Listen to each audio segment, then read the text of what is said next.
Hello everyone, I am your teacher and my name is Ritu. आज हम करने वाले हैं क्लास 8th की जो आपकी सोशल साइंस की बुक है, उसका topic from trade to territory the company establish power.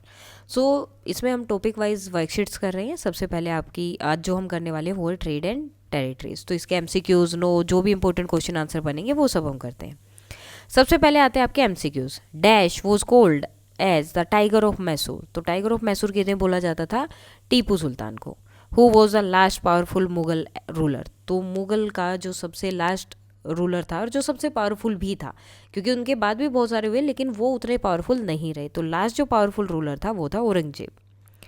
The British annexed Bengal in the battle of Plassey. Plassey वाली जो लड़ाई हुई थी उसमें उन्होंने उनको एनेक्स कर लिया था। Dash implemented the doctrine of lapse. तो डलहौजी ने जो ये इम्प्लीमेंट किया था डॉक्ट्रेन ऑफ लैप्स, जो इनकी पॉलिसी आई थी उसके बारे में। Who was the successor of Ali वर्दी खान इन बंगाल। तो अली वर्दी खान के जो सक्सेसर थे, यानी कि उनके बाद में जो गद्दी पर या वहाँ पे राज करने वाले थे वो कौन थे? Sirajuddaulah. Which foreigner power from the given list was the last European power to enter India. तो कौन थे जो सबसे लास्ट में इंडिया में आए थे? तो कौन थे? French. Now fill in the blanks. The first English factory was establish on the river of Hooghly. तो कहाँ पर हुई थी? हुगली में हुई थी in the year of 1651। Dash granted the right to duty free trade to the company. तो farmer ने जो है ग्रांट किया था कि ड्यूटी फ्री ट्रेड जो होगा कंपनी का। Dash was the nawab of Bengal at the time of battle of Plassey. तो प्लासी का जो युद्ध हुआ था उस टाइम पे बंगाल के नवाब कौन थे? Sirajuddaulah. Tipu Sultan was killed defending his capital. तो वो जो है उनकी जो कैपिटल थी उसको डिफेंड कर रहे थे, उस टाइम पे वो मारे गए थे। उनकी कैपिटल का नाम क्या था? Sherry Nagapatnam. Now very short answer type question. Which state was annexed by the company on the ground of misgovernance? तो misgovernance के ग्राउंड पे कौन सी स्टेट थी या मतलब आप बोल सकते हैं राज्य थे जिनको जो है ब्रिटिश ने अपने अंडर ले लिया था? तो Awadh was annexed by the company on ground of misgovernance. Who was the Mughal emperor who led the revolt of 1857?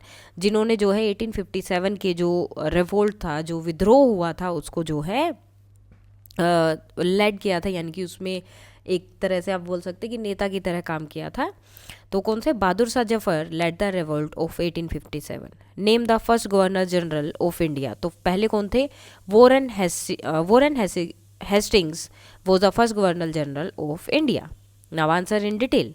What kind of changes took place in the company's army. तो company की आर्मी में किस तरह के चेंजेस हुए? So the sipahi of the company were trained and recruited on their own. मतलब उनको ट्रेन किया जाने लगा, फिर उनको रिक्रूट किया जाने लगा। The cavalry recruitment declined in 1820। Then these peasants were professional soldiers. इनको जो है एक तरह से प्रोफेशनल सोल्जर्स बना दिया गया। The soldiers adopted the lifestyle of European in 1900 that regulate their life. और धीरे धीरे जो सोल्जर ये रिक्रूट करते थे वो बिल्कुल उन्हीं की तरह रहने लगे, उन्हीं की तरह जो है काम करने लगे, अपनी लाइफ जीने लगे। Give a brief description of the Anglo-Maratha wars. What were its consequences? तो इसके consequences क्या थे? So the company waged a series of war against the Marathas in order to crush Marathas' power in the first war.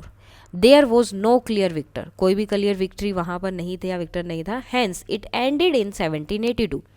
1782 में ये क्या हो गई? खत्म हो गई थी विद द ट्रीटी। अब ट्रीटेड इनको हुई थी सलबाई वाली। The second Anglo Maratha war जो है वो शुरू हुई 1803 में and ended 1805। This war was fort on the different front. अब अलग अलग फ्रंट पे अलग अलग जगह पे ये हुई, resulting in the British gaining Orissa.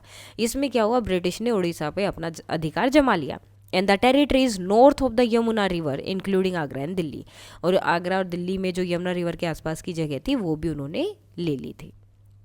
Third जो एंग्लो मराठा वॉर हुई थी 1817 से 1890 तक चली, क्रश द मराठा पावर। तो यहाँ पे मराठा पावर को पूरी तरह दबा दिया गया।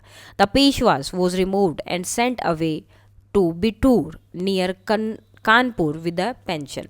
और जो पेशवा थे उनको वहाँ से निकाल दिया गया और कानपुर के पास एक जगह है वहाँ भेज दिया गया पेंशन के साथ कि तुम्हें पेंशन मिलती रहेगी, वहीं रहना है।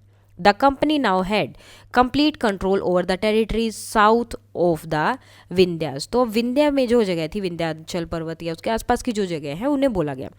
तो विंध्या में जो जगह थी अब वहाँ पर कंपनी का पूरा कंट्रोल हो गया था। Now the picture based question, ये पिक्चर दिखाई दे रही है आपको। Which event does this painting depicts, तो इसमें क्या है?